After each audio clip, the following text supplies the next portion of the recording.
Hey guys, today I'm excited to be joining in on a challenge hosted by Michelle of Moxie DIY and Java. I want to thank Michelle for hosting this challenge. The link to the challenge playlist will be in the description box of this video, along with the link to Michelle's channel. So you should definitely click that playlist link if you want to see other creators joining in on this Light Academia challenge. If you like decor or crafts that are book or library themed, or if you like dramas or movies set in the past, you'll love the Light Academia aesthetic, and you should definitely check out what everyone came up with. I have one longer craft and two super quick crafts, so let's get started. For this first DIY, you'll need a hardback book. You could get one from the thrift store, or I got this one from Dollar Tree. I was just showing you about the size. I didn't measure it. It's about the size of my hand, so not a very big book, but you could use whatever size you'd like. And if you've ever seen a video of someone making a secret storage book, that's basically what I'm doing here. That will be our first step. I'm just taking some nonstick parchment paper so that the cover of the book doesn't stick to the pages. And I'm going around just the edges, the outside of the pages here with a good layer of Mod Podge.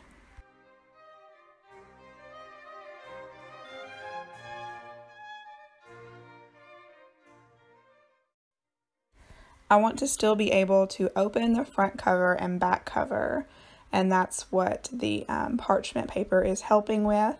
And you can see that the pages are all glued together now.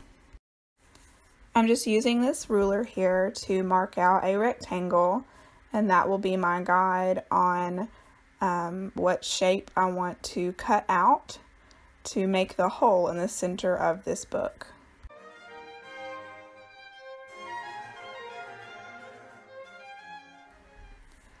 On the front cover, I'll be cutting out a hole as well, so this is definitely going to be different than just a storage book. But I used a square to just make the shape, and then I decided that I wanted the opening in the front to be a little more narrow and to be more like a rectangle.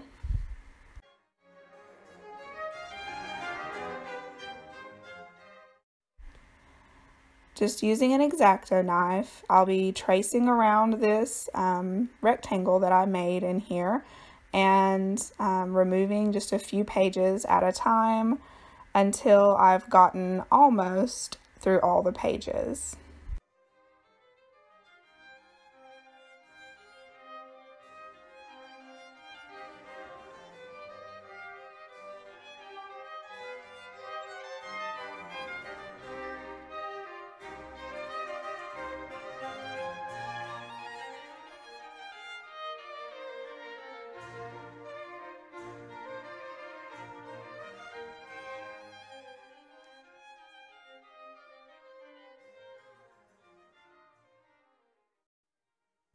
Using the same technique with the X-Acto knife, I'm just going to cut out the rectangle out of the front cover as well.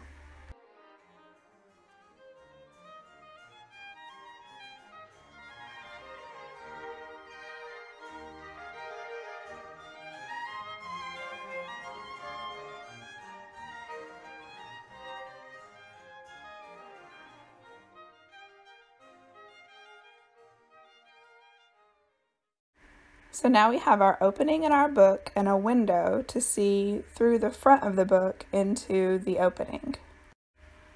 All of the imagery that I used in this DIY, I will leave a link or links to where I got the imagery from in the description box. But the cover of our book, I'm going to be covering the book, and the cover is actually a title page from an old Pride and Prejudice version. And I made sure to print it off on paper first to make sure that it was going to be lined up correctly. And then I took the canvas off of a Dollar Tree stretch canvas, taped it to a piece of cardstock, and ran it through my printer, printing out the front cover of this book here. I'm applying a fairly thick coat of Mod Podge to the front of the book, attaching the front cover.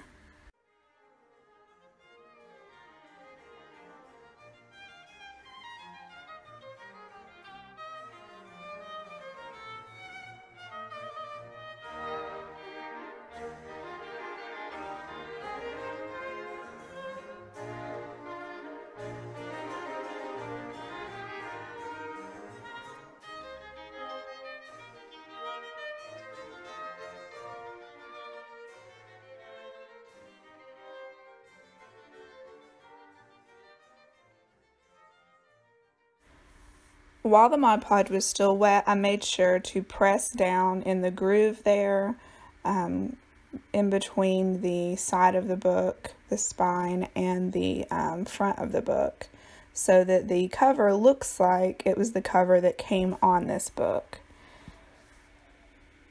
This is a good way to sort of copy, you know, using a book in a craft. You wouldn't want to use an actual hardback copy of Pride and Prejudice to make this craft. And so if you take, you know, a cheaper book, or, you know, one that you were going to throw away, or one from the Dollar Tree, and use it instead of an original. At first, I wasn't sure if I wanted to even cover the back, because the way this is going to be displayed is just the front. You'll just see the front, but I decided to go ahead and have it have a finished look and cover the back as well. And I wish I would have done the back cover first.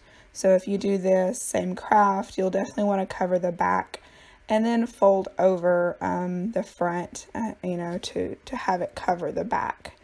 But on the top and bottom of the book, I just used some hot glue and then used my finger protectors to really mold the canvas and pinch it on the top to make it have a nice look and a nice fit.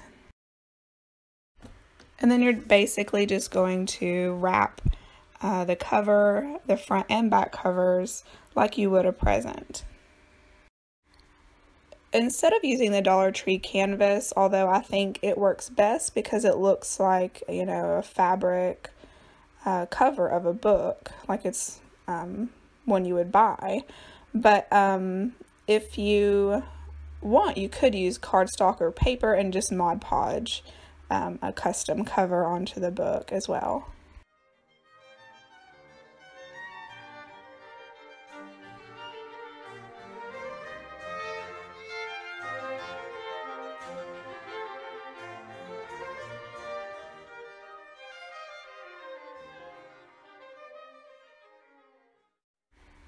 I just cut a rectangle out of the opening, out of the canvas that was covering the little window, leaving some excess around the edges so that I could fold it over, again, sort of like you would a present, just sort of mitering the corners there, hot gluing, and folding it over to give it a nice finished look. There are so many things you could do with this project and ways you could decorate the cover of the book. You don't even have to make it look like the cover of an actual book. You could really get creative and add different little embellishments to it, make the cover more 3D. There's so many things you could do, and I definitely think I want to do this project again one day and maybe do something a little bit different and really get ornate with it.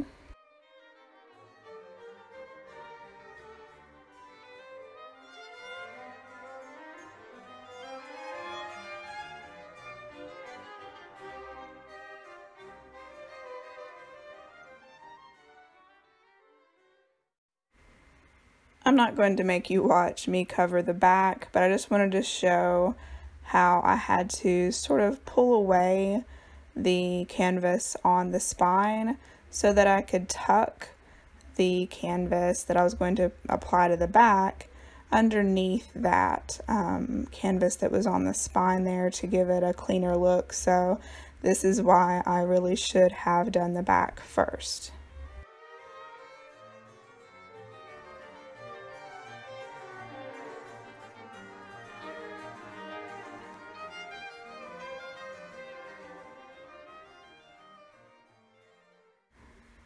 Just to help with the stability, although this was very stable, the pages weren't trying to come apart at all, but usually whenever you make sort of a secret storage book, you usually apply Mod Podge to the inside where you cut the pages away. So I just went ahead and did that and let that dry. And now I just took a paper pack. The paper pack is from Hobby Lobby and it's called Theodosia, and it has some vintage looking scrapbook paper in it. And I chose it because it looked like wallpaper to me out of an old home. And I wanted it to be thicker, you know, it's just paper, not cardstock. And so to give it cardstock thickness, I just took a glue stick and glued the paper to a piece, well, it's actually a piece of a paper folder or a file folder from the Dollar Tree, just to give this scrapbook paper some more stability. We're going to be making a little scene inside of this book, and so it's going to look like a room, and I want the room to have a floor. And so I just took this jumbo popsicle stick that I got from Walmart, and I'm just going to cut it down so that it will fit in the bottom of our cutout.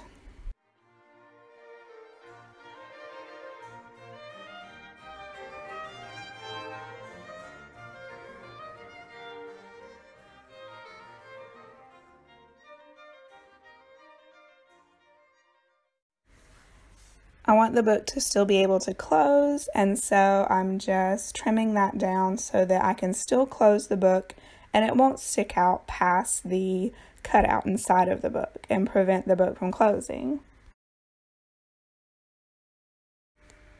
I decided to use antique wax to give the flooring a stained wood floor look. I got this imagery from an old Pride and Prejudice book that has been digitally scanned, and it's on archive.org. I will leave the link to that so that you can find the same imagery that I used. But you could also do an image search online of Pride and Prejudice book illustration and probably find some images that you could use so you wouldn't have to go through searching through that book for what you wanted to use. But I just printed those out and then cut around the characters as well as the paintings that were in that picture. And now I'm just lining the inside of the box, basically inside of our book, with the wallpaper.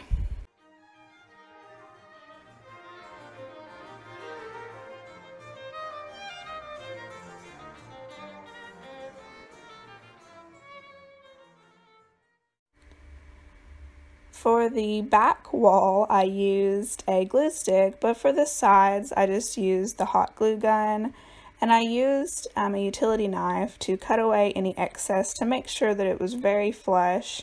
And I'm sure a paper crafter would be way better than what I was at lining this box with paper.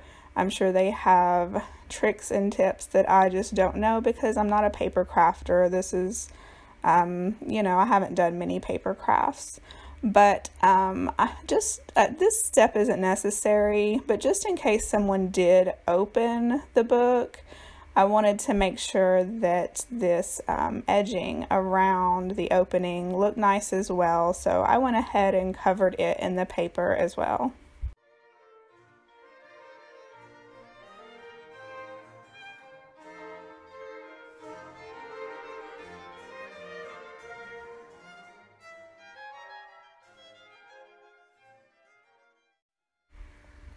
I lost a little bit of footage, but I just cut using the utility knife, cut away the excess out of that opening and then also off of the edges around the outside of the pages.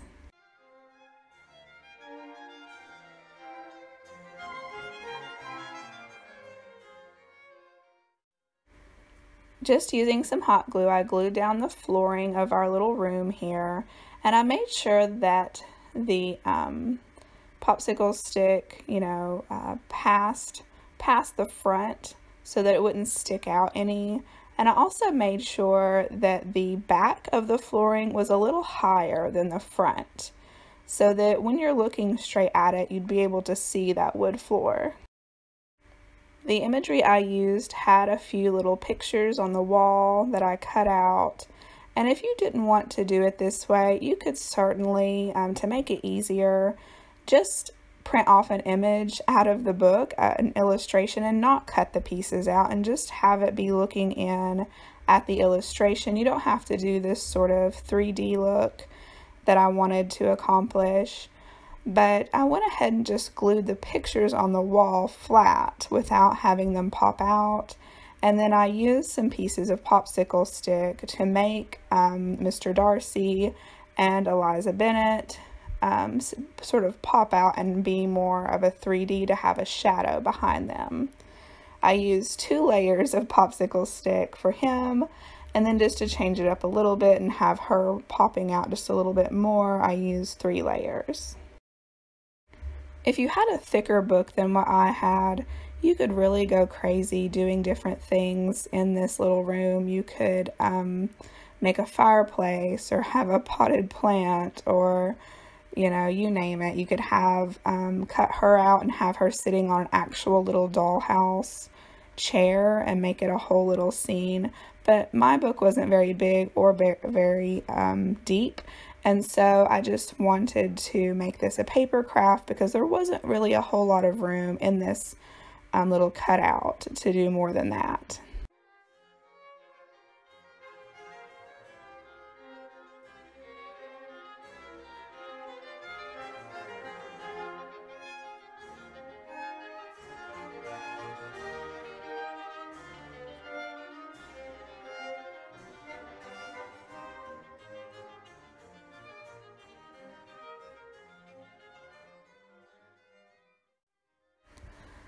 I had extra room at the top of the opening in the book, and so I thought, well, if someone opens the book, there'll be this big empty space above their heads. I thought about a chandelier, but then I thought about the tedious cutting of a paper chandelier, and I thought, no, I'm just going to put a line from this scene. This is where he proposes to her, and I just took that quote from the book, and using the font Jane Austen from dafont.com, I just printed that out, and also put some popsicle sticks behind it as well to make it pop out a little bit.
For this next DIY, I made some printables. They'll be available in the description box, free for you to print.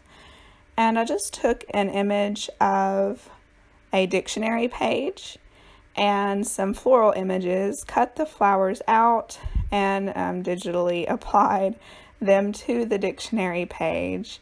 And I'll also link where I got that imagery from to use to make these printables. But I have this thrifted frame. I've had it forever, and it doesn't have glass or backing. It's just the frame. So I used some chipboard, which is just cardboard the thickness of a cereal box, and just used that for the backing, cut out the printable, and popped it into the frame.